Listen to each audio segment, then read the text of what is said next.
میں law college میں تعلیم حاصل کر رہا تھا۔ گرمیوں کا موسم تھا۔ ہم سب دوست پانی پینے کولر کے پاس گئے۔ وہاں کچھ لڑکیاں تھیں، وہ بھی لاء کالج کی طالبات تھیں، پہلے سے پانی پی رہی تھیں۔ ہم کافی دیر انتظار کرتے رہے کہ یہ جگہ دیں تو ہم بھی پانی پئیں۔ وہاں کھڑے میں نے ایک دوست کو بلایا جو کہ ان کا کلاس فیلو تھا اور میرا بھی دوست تھا۔ میں نے کہا ان سب کو جلدی کرو، ہم نے بھی پانی پینا ہے۔ خیر اس نے میرے لیے ایک گلاس پانی بھرا اور مجھے دے دیا۔ ان لڑکیوں کے گروپ میں ایک پیلے رنگ کے دوپٹے والی لڑکی پر میری نظر پڑی تو وہ مجھے بے حد پسند آئی۔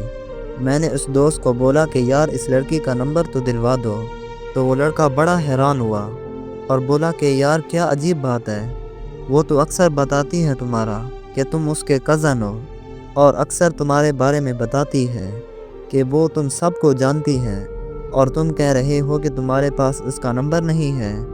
یہ بات سن کے مجھے بڑی حیرت ہوئی اور خوشی بھی بہت ہوئی کہ چلو اچھا ہے، وہ میری دور پرے کی کزن ہے۔ خیر اگلے دن میں نے اس لڑکی سے بات کی، اچھی گپ شپ ہوئی اور اس طرح بات کا سلسلہ جاری ہوا۔ ہم دونوں ایک دوسرے کو پسند کرنے لگے۔ میں نے اپنی والدہ سے بات کی رشتے کی، اور میرے گھر میں کوئی نہیں مانا کیونکہ اس کی بہت بڑی وجہ تھی۔ وہ لڑکی تھی تو میرے دور پرے کی کزن، لیکن دونوں فیملی کے معیار میں بہت بڑا فرق تھا۔ خیر میری فیملی سے اس وقت تو کوئی نہیں مانا، لیکن بعد میں کچھ عرصے بعد میں نے اپنے والد صاحب کو منا لیا اور وہ ان کے ہاں چلے گئے۔ وہاں جا کر جب انہوں نے اس کی فیملی سے بات کی تو اس فیملی نے بڑی عجیب ڈیمانڈز رکھ دی۔ انہوں نے کہا کہ ہماری بیٹی کے نام اس لڑکے کی ساری زمین کر دیں، بہت سارا سونا، گھر اور بہت کچھ۔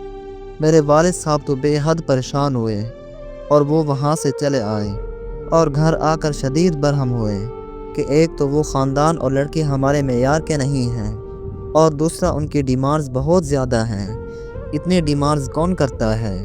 وہ بہت غصہ ہوئے اور انہوں نے انکار کر دیا۔ اس طرح میرا رشتہ نہ ہو سکا۔ میں اور وہ لڑکی دونوں بہت تکلیف میں تھے اور ہمارا رابطہ ختم ہو گیا۔ میں اس لڑکی کو بھلا نہیں پایا، وہ میری پہلی محبت تھی اور رہے گی۔ دوستوں میں سوچتا ہوں کہ کیوں ہمارے معاشرے میں ناجائز ڈیمانڈ بڑھتی جا رہی ہیں، کیوں لڑکے کی اچھی نوکری، اچھا معیار دیکھا جاتا ہے، اور کیوں لڑکی کے خاندان کا معیار دیکھا جاتا ہے۔ دونوں طرف ہی خاندان، زبان اور ذات کو کیوں دیکھا جاتا ہے۔ یہ سارے ڈیمانڈز اور معیار محبت کو کھو دینے کی بڑی وجوہات ہیں۔